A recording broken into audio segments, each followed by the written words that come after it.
Alright, yes, one of the many few rare times where it's up to us to take care of it, but of course we got it down packed. So anyway, even before getting invested in the Puss in Boots movie, I already knew that was gonna be alright. I mean, well, good. Eldai was gonna be good, but not really what I expected to be just more than good. Because I mean, the idea of Puss in Boots get his own spin-off movie, it was yeah, pretty nice. Seeing the fact that he has been like one of my favorite characters ever since Shrek 2. But well, what was your perspective for it? I would say it was pretty good, and not only is it solo movie, but it's also technically a prequel to Shrek because this is his origin movie. Well, yes, we will get right into like some of the parts that we did enjoy, what shocked us, what sadness and all that stuff. But yes, I was just trying to keep it short and sweet. All right, so yes, so the plot just centers around just Puss in Boots trying to just clear his name since he's been declared an outlaw, and he just needs like like some magic beans in order for just in exchange for like the golden goose, the goose that lays the golden eggs. But gets confronted with the murderous outlaws of Jack and Jill teaming up with Kitty Sawpaws and his old friend, so-called brother, adopted brother of Humpty Dumpty. It's really something else entirely. Yeah, because the reason they're adopted because they met each other when they were kids at an orphanage. Was he was like brought to and stuff. Well, accidentally because yeah, it's another thing. There's like a carriage ride, an accident, and then he just like slid to the orphanage, and yeah, and that's where Puts and Humpty met. Of course, there's bullies like trying to bully him, and Puss kicked their butts, and yeah, they became fast friends. That is until like years later, Puss in Boots discovered that Humpty is like getting into deep with greed and crimes and stuff, so that's why he said he's no longer his brother. And also due to the fact that he became the town hero, just forgot about their bond together. That's also why he decided to just turn that way. But And also, like yep, yep. that was his more that Humpty actually betrayed and sold him to the police because he was like playing everything all along. Like he pretended to like join him and stuff, and like pretend he got captured by Jack and Jill. Turns out they're working together and stuff, and yeah. But at the end, it both of them managed to save the village from the mother goose and stuff, and yeah, it turned out pretty great. And let's see, personal favorite parts. I mean, yeah, the fight between Puss and the masked Kitty Southpaws, who we didn't know was female at the moment. It was enjoyable, especially with that dance fight. And well, I mean, even though how was he supposed to know that she was a female when he like hit her with that guitar? I thought it was kind of funny at first, but I was like, oh I shoot. know. No, not even us knew that that was a woman. Like, you're a woman? Oh, But no, that cat thankfully, always fucked me up. but thankfully, all's like it all went pretty nice to build up another relationship with Kitty. Of course. Uh, let's see what else. Uh, like other different parts. I mean, there's not really all that whole much now that I think about it. I mean, of course, there's that chase fight battle between them and Jack and Jill. That was a little bit fun, and well, that's really all the. I mean, the prison escape was pretty alright, and a hilarious part with Puss communicating with Jack. Yeah. Jack and Beanstalk. Yeah, it's Jack and the Beanstalk, and wow, juggling multiple different fairy tales. That's what the Shrek franchise is so good about. Because this with Jack and Jill, Jack and the Beanstalk, the goose that laid the golden eggs. Wow.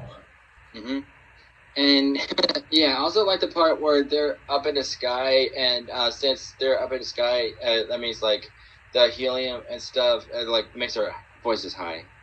That was a little bit funny. I think that's it from our side. Yeah, again, there's just not really like a whole lot. It's just fine. So let's just move on.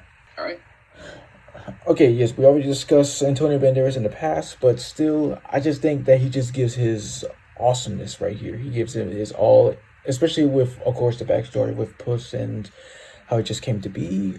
But other different entries, of course, the beautiful and talented Selma Hayek does awesome as Kitty Sawpaws. Oh yeah, my director was the grown-up films. Same here. Yeah, and it took me a long time to find out that she voiced Kitty Sawpaws, but I must say, for her first time voicing Kitty, she did pretty swell. And and like while like waiting to just do this review, I just couldn't help but think that like looking back at Kitty's origin story, it just kind of like reminded me a little bit of Mittens from Bolt a little bit, especially the removal of her claws. That one part. And funny But enough, now, please, uh, uh, proceed. You may proceed. okay, all right. Oh yeah, yeah. It's funny enough because Kitty and the other one, shoot, Who? Like that depends the on one you mentioned for both. what? What did you mention? Go please. Okay, now I remember. Okay, yeah, the story between Kitty and Mittens. Yeah, it's funny enough because they're similar color scheme. Yeah, it's just pretty funny and ironic. But yeah, and they're both of their backstories are sad. But what do you think? Which one's the saddest? I mean, well, Mittens, because like she was like abandoned by her owner. Of course, anybody would just feel sad about that. But I mean, even though they might be a little bit the same, I'm just still have to go with Mittens since, I don't know. I just guess that's how I got like introduced first, and it just seemed a little bit sad at the time. But but nevertheless, Kitty did find a way to just like stand out for herself.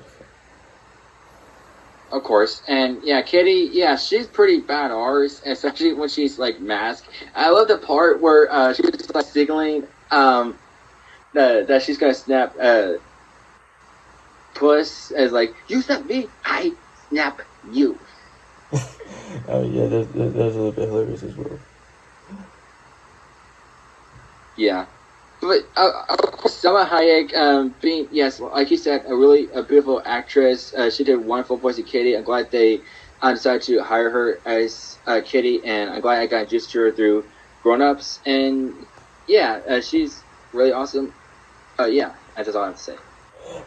Now moving on to Zach Galifianakis as Humpty Dumpty. Like one of the many rare occasions we actually see him play a villainous role, and he actually did like really awesome because he was known as like the funny guy in movies like the Hangover film series and Due Date and every other stuff, whatever the case may be. And again, like he just blew me away. Like knowing, oh look at that, it's the guy from freaking G Force. That's how I got introduced to him. Oh, nice. And yeah, of course, my introduction to him was JJ, and what was that? Just ignore it. Oh, I see. But yeah, hearing him as Humpty, yeah, he did pretty swell. I must say. Yeah. Of course, Humpty. What you thought about him when you first saw him on screen? All right, Humpty, because you gotta like specify whenever you like say something like that. Oh, I'm sorry. Like, what did you thoughts about Humpty when you first saw him on screen? Well, yeah. I mean, at first he did kind of like a little bit creep me out because like a realistic looking face, and of course it did kind of like catch me off guard when he was revealed as a twist villain, but ultimately he did redeem himself in the end. And that sacrifice, ooh man, when he was just saying like I'm not a bird, I'm not a person, I don't know what I am. You are my brother, but then you just sacrifice, just turn into a golden egg. That was that was so like heartbreaking and heartwarming at the same time. Of course, yeah.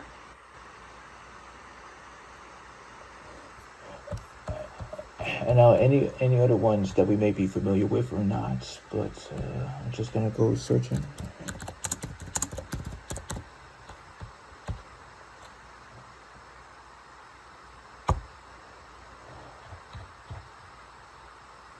Oh yeah. Billy Bob Thornton and Amy Sedaris as Jack and Jill. Jack and Jill went up the hill, but in this case, they're low-life criminals. Yeah, it's a really good change of pace to just like shake things up, put them in a new perspective to see how it goes. Portraying them as murderous outlaws, that's yeah, that's pretty dark. Especially when they're grown up and buff, like, oh, they're sweet innocent children's storybooks, but in this, oh god, we're dead at oh man. Like, imagine seeing that in real life, you'd think, that's Jack and Jill? Like, hey, how you been? And like, oh, I'm dead. But yeah, Billy Bob Thornton and Amy Sedaris, even though I really don't know these two, but I must say, I really enjoyed how they voiced both Jack and Jill, and yeah, they really made him sound very vicious and stuff, but also at the same time, kind of wholesome because with piglets and stuff. I mean, yeah, them wanting to start a family, having a baby. It's like, oh, okay, that's cool. Yeah. So what other works have you seen Billy Bob Thornton in? Well, yeah, of course he was in Bad Santa. That's where he's at his absolute funniest. Yeah, god dang. I've never seen Bad Santa, but I am familiar with it. What are your thoughts about it? I mean, I did say it's freaking hysterical. That's all that it is. I see. The first and for Amy Sedaris. Okay, yeah. I mean, of course, like she known for works like, of course. Well, look at that. It's The Mandalorian. That's a good one. That's a good for Mastermind. And let's see. Yes, I believe BoJack Horseman. Oh, right. Chicken Little, School of Rock, Elf, Jennifer's Body. Oh, very nice. Interesting. Yeah. I did not know she was in Chicken Little. Good for her. Yeah, I believe that she was Foxy Loxy, if I remember.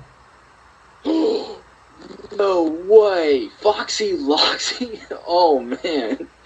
Oh, wow. How about that? Oh, in Shrek the Third, she was Cinderella, right? Shut up! Cinderella? That is insane! Uh-huh. Huh. Wow. I have no words for that, but all is that these two did good, especially for Mr. Darius. Oh, let's see. Other different ones. Even though, yeah, this is a very short cast. This is one of those many rare DreamWorks movies, or any movie for that matter, where the cast is just like very short. Another one was, of course, the first Croods movie, but what you gonna do? Yeah. You know, I'm not familiar with Constance Marie, the character, Imelda, Puss, and, well, technically, Humpty's adopted mother. Yeah, she's very caring and also strict, especially to get all the children to be quiet by yelling silencio. So, yeah. When she yells silencio, better silencio. I mean, like, that was just on, like, when she needed to be, but she did remain just a caring, loving adopted mother who just wants to see Puss succeed and just not really run away, just become the hero that's the town would want him to be, or anything like that. And also to help out, like, she was, like, her actress, she was in stuff like the George Lopez show. George Lopez show? Yeah. Wait, has she played the wife for George Lopez? Pretty sure, yeah. Ooh, that's interesting. What's next? Oh yeah, a guy named Guillermo del Toro. He plays the Commandante. He's the one that like hates Puss the most because of his outwantness and stuff. So yeah. I mean, well, at first he did he did grant him his boots after like saving his mom from a bull, but then afterwards, when of course Humpty turned evil and Puss accidentally just scratched him in the face, I believe. That's when he decided to just take him in. That's right, I do remember that. Thank you for reminding me. Yeah, that would like draw the line. But I mean, I feel bad for Puss here because like he was granted a hero boots like to walk in like like the song. These boots were made for walking. But yeah, I still feel bad for him that he got betrayed and like instead of being a hero, being an outlaw. That's just no. And as well, Guillermo del Toro, you might know him from his directing credits, such as like Blade 2, Hellboy, Pacific Rim, Crimson Peak. To, Hellboy. yeah, Wow. yeah.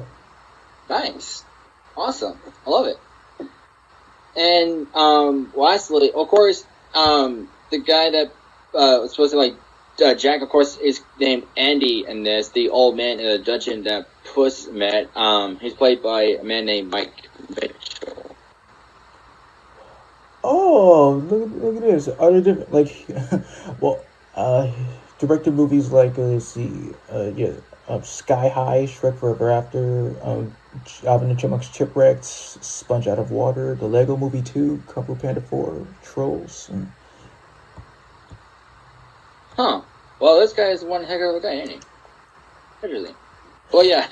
I love how every time Puss tries to talk to the old man, he keeps falling asleep.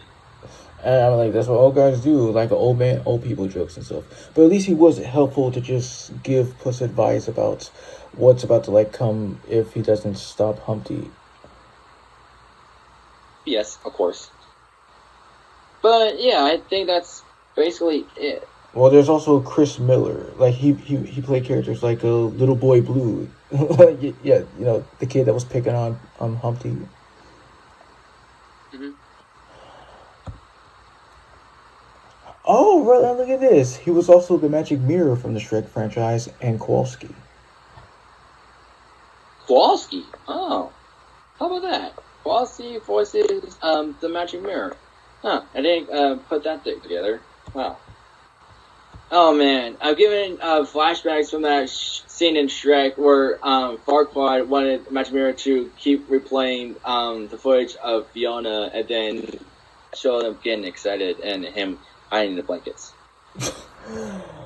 Like flew over innocent kids' heads, and then they're gonna realize what it was gonna when they're growing up and stuff. But anyways, final thoughts. Yes. I'm really glad that Puss got his own solo / origin movie. The fact that it's prequel to Shrek is pretty awesome, and it's also even more awesome that he got his own sequel like many years later.